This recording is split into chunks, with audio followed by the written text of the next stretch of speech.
हम अपनी ज़िंदगी में जब किसी नए काम की शुरुआत करते हैं तो हमसे बहुत सी गलतियां होती हैं। लेकिन कई बार ऐसा भी होता है कि सब कुछ सही रहता है, लेकिन कुछ लोग ऐसे भी होते हैं जो बार बार होने वाली गलतियों की वजह से हार मान लेते हैं। उन्हें ये लगने लगता है कि जिस काम में वो असफल हो रहे हैं वो काम करना उनके वश से बाहर है। लेकिन जो लोग अपनी गलतियों से सीखना जानते हैं वो कभी हार नहीं मानते, बेशक वो काम करने के तरीके को बदल देते हैं। हमें ये बात कभी नहीं भूलनी चाहिए कि किसी भी नए काम की शुरुआत कभी भी आसान नहीं होती और वक्त के साथ साथ हम सब कुछ सीख भी जाते हैं। हमें अपने आप पर विश्वास होना चाहिए कि हम जो काम कर रहे हैं उसमें हमें सफलता अवश्य मिलेगी। अगर हम कुछ नया सोच सकते हैं तो बेशक हम उसे कर भी सकते हैं, लेकिन उसके लिए हमें खुद पर विश्वास होना बहुत ज़रूरी है।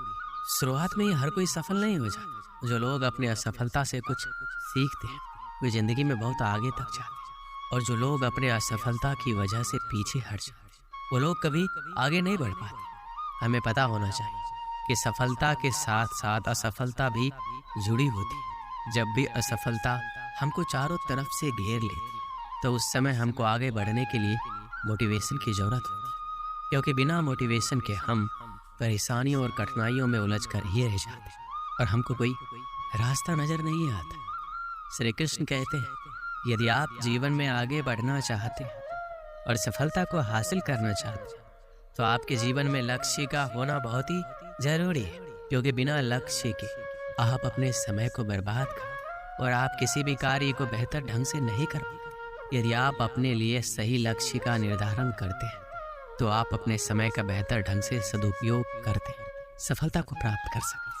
अगर आपने अभी तक अपने लिए कोई लक्ष्य नहीं निर्धारित किया है तो आज से ही अपने लिए एक लक्ष्य का निर्धारण करें और उस लक्ष्य को हासिल करने के लिए पूरी कोशिश करें। अगर आप अपने लिए बड़े लक्ष्य निर्धारित करते हैं तो उन लक्ष्यों को छोटे छोटे टुकड़ों के अंदर बांट लें और सबसे पहले छोटे लक्ष्य से कार्य करना शुरू करें, और कुछ समय बाद आप देखेंगे आप बड़े बड़े लक्ष्यों को भी आसानी से प्राप्त कर सकते।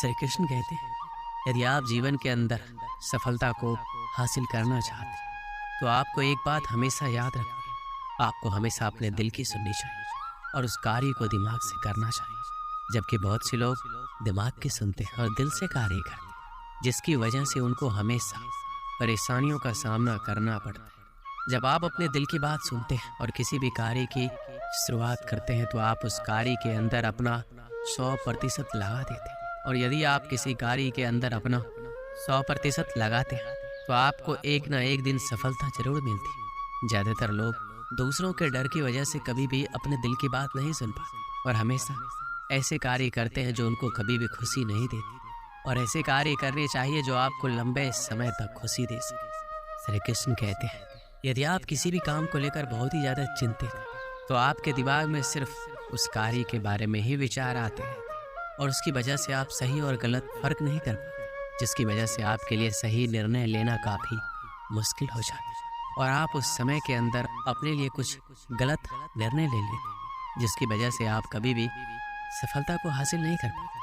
तो आपको जीवन में कभी भी किसी भी कार्य को लेकर बहुत ही ज़्यादा चिंता नहीं करनी चाहिए। आपको सिर्फ और सिर्फ अपने लक्ष्य पर फोकस करना चाहिए ताकि आप लक्ष्य प्राप्ति की ओर आसानी से अग्रसर हो सके। श्री कृष्ण कहते हैं, आप सबके जीवन में बहुत सारे चुनौती होते हैं, लेकिन अगर हम अपने अंदर की शक्ति को जान लें तो हम हर मुश्किल का सामना कर सकते हैं। जीवन एक संघर्ष है जिसमें हार और जीत दोनों होते हैं, लेकिन हार से हार नहीं मानना चाहिए। हमें हमेशा संघर्ष करते रहना चाहिए, हमें खुद पर विश्वास रखना चाहिए और हमेशा अपने लक्ष्य की तरफ बढ़ते रहना चाहिए।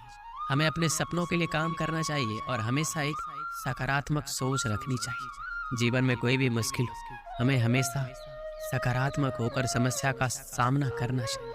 यदि हम सकारात्मक रहते हैं तो हम हमेशा अपने लक्ष्य को पूरा कर सकते हैं। बहुत समय पहले की बात है, भारत के सुदूर दक्षिण में एक छोटा सा राज्य स्थित था। राजा द्वारा राज्य का संचालन शांतिपूर्वक हो रहा था। एक दिन अचानक उसे खबर मिली कि एक बड़े राज्य की सेना की एक बड़ी टुकड़ी उसके राज्य पर आक्रमण के लिए आगे बढ़ रही है। वो घबरा गया क्योंकि उसके पास उतना सैन्य बल नहीं था जो उतनी बड़ी सेना का सामना कर सके। उसने सेनापति को बुलाया। सेनापति ने पहले ही हाथ खड़े कर दिए। वह बोला, महाराज, इस युद्ध में हमारी हार निश्चित है। इतनी बड़ी सेना के सामने हमारी सेना टिक नहीं पाएगी, इसलिए इस युद्ध को लड़ने का कोई औचित्य नहीं है। हमें अपने सैनिकों के प्राण गंवाने के बजाय पहले ही हार स्वीकार कर लेनी चाहिए। सेनापति की बात सुनकर राजा बहुत निराश हुआ। उसकी चिंता और बढ़ गई। उसे समझ नहीं आ रहा था कि क्या करे क्या ना करे। अपनी चिंता से छुटकारा पाने के लिए वह राज्य के संत के पास गया।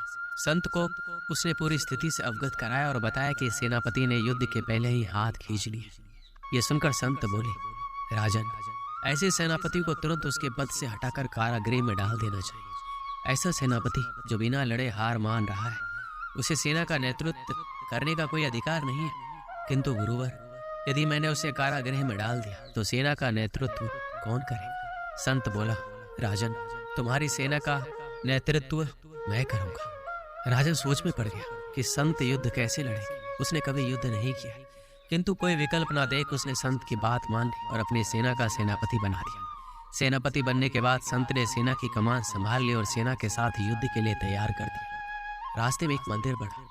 मंदिर के सामने संत ने सेना को रोका और सैनिकों से बोला, यहाँ कुछ देर रुको, मैं मंदिर में जाकर ईश्वर से पूछ कर आता हूँ, हमें युद्ध में विजय प्राप्त होगी या नहीं। ये सुन सैनिकों ने चकित होकर पूछा, मंदिर में तो भगवान की पत्थर की मूर्ति, वह कैसे बोली? इस पर सेना की कमान संभाल रहे संत ने कहा, मैंने अपनी सारी उम्र दैवीय शक्तियों से वार्तालाप किया है, इसलिए मैं ईश्वर से बात कर लूंगा। तुम लोग यहीं रुककर मेरी प्रतीक्षा करो। ये कहकर संत मंदिर में चले गए। कुछ देर बाद जब वापस लौटे तो सैनिकों ने पूछा, ईश्वर ने क्या कहा? संत ने उत्तर दिया, ईश्वर ने कहा, यदि रात में इस मंदिर में कोई प्रकाश दिखाई पड़े तो हमारी विजय निश्चित है। पूरी सेना रात होने की प्रतीक्षा करने लगी। रात हुई, मंदिर में उन्हें प्रकाश दिखाई पड़ा। यह देख सेना खुशी से झूम उठी। उन्हें विश्वास हो गया कि अब वो युद्ध जीत लेगी। उनका मनोबल बढ़ गया और वो जीत के मंसूबे से युद्ध के मैदान में पहुंचे। युद्ध 21 दिन चला। सेना जी जान से लड़ी, फलस्वरूप उनकी विजय हुई। विजयी सेना के वापस आते ही फिर वही मंदिर पड़ा। तब सैनिकों ने संत से कहा, ईश्वर के कारण हमारा विजय हुआ है, आप जाकर उन्हें धन्यवाद दिया है।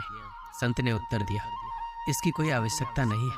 ये सुनकर सैनिक कहने लगे, आप कितने कृतघ्न हैं। जिस ईश्वर ने मंदिर में रोशनी कर हमें जीत दिलाई, आप उनका धन्यवाद नहीं कर रहे। तब संत ने कहा, उस रात मंदिर से आने वाली रोशनी एक दिए की थी और वो दिया मैं यहाँ जलाकर लाया था। दिन में तो वो रोशनी दिखाई नहीं पड़ी, किंतु रात होते ही दिखाई देने लगी। दिए की रोशनी देखकर तुम सबने मेरी बात पर विश्वास कर लिया और युद्ध में विजय हमारी हुई। इस तरह तुम सबका मनोबल बढ़ गया था और तुम जीत के विश्वास के साथ युद्ध में गए और असंभव लगने वाली विजय तुमने प्राप्त की। इस कहानी से हमें क्या सीख मिलती? खुद पर विश्वास रखो और परिश्रम करते हो। विश्वास की विजय होगी। हमारी सोच ही आगे चलकर वास्तविकता का रूप लेती है। इसलिए हमें अपनी सोच पर ध्यान देना चाहिए। सदा सकारात्मक सोचें ताकि सकारात्मक परिणाम मिले। श्री कृष्ण कहते हैं, सफलता कभी भी एक दिन के अंदर नहीं मिलती, लेकिन एक दिन आपको जरूर मिलती है। जीवन में आपको कदम कदम पर कठिनाइयाँ और मुश्किलों का सामना करना पड़ता है, लेकिन यदि आप मानसिक रूप से मजबूत हैं तो आप जीवन की बड़ी बड़ी कठिनाइयों का सामना बहादुरी के साथ कर सकते हैं। जीवन में यदि आपके सामने कितनी भी बड़ी मुश्किल क्यों ना है, आपको सिर्फ एक बात याद रखना और आपको बोलना है कि कोई भी मुश्किल और कठिनाइयाँ और समस्या मुझसे बड़ी नहीं है। जिंदगी में हर इंसान के जीवन में एक ऐसा समय आता है जब उसको लगता है कि अब सब कुछ खत्म हो गया। तो उस समय यदि आपके अंदर आगे बढ़ने की हिम्मत होती है तो ही आप सफलता के शिखर को छू पाते। अगर आप एक छात्र असफल हो जाते तो इसका ये मतलब नहीं है कि दोबारा प्रयास ना करें। असफलता आपके लिए एक अवसर होती है। आप इससे बहुत कुछ सीख सकते हैं। इससे आप अधिक समझदार बनेंगे और अपनी सफलता की राह को बेहतर ढंग से समझेंगे। अपने आप को माने और दूसरों के बारे में सोचना बंद करें। अपने आप को उन सफल लोगों से तुलना ना करें जो आपकी उम्र से कई गुना ज़्यादा सफल हो चुके। आपका मार्ग आपका होता है और आपको उसी के अनुसार आगे बढ़ना चाहिए। अपने लक्ष्य को समझें और उसे पाने के लिए मेहनत करें। लक्ष्य स्पष्ट होना चाहिए और उसके लिए आपके पास एक योजना होनी चाहिए। सफल होने के लिए आपको अपने आप पर भरोसा होना चाहिए। आपको अपनी क्षमताओं पर विश्वास होना चाहिए। आपके पास साधन न होने की वजह से आप असफल नहीं हो सकते। आपकी सफलता आपके अंदर होने वाले विश्वास पर निर्भर करती है। और अंत में मैं ये कहना चाहूँगा कि आप सफल हो सकते। आपकी सफलता आपके उत्साह, मेहनत और विश्वास पर निर्भर करती है। अपनी सोच और कार्यों में सकारात्मक रहें और अपने लक्ष्य की ओर अग्रसर रहें। जय श्री कृष्ण।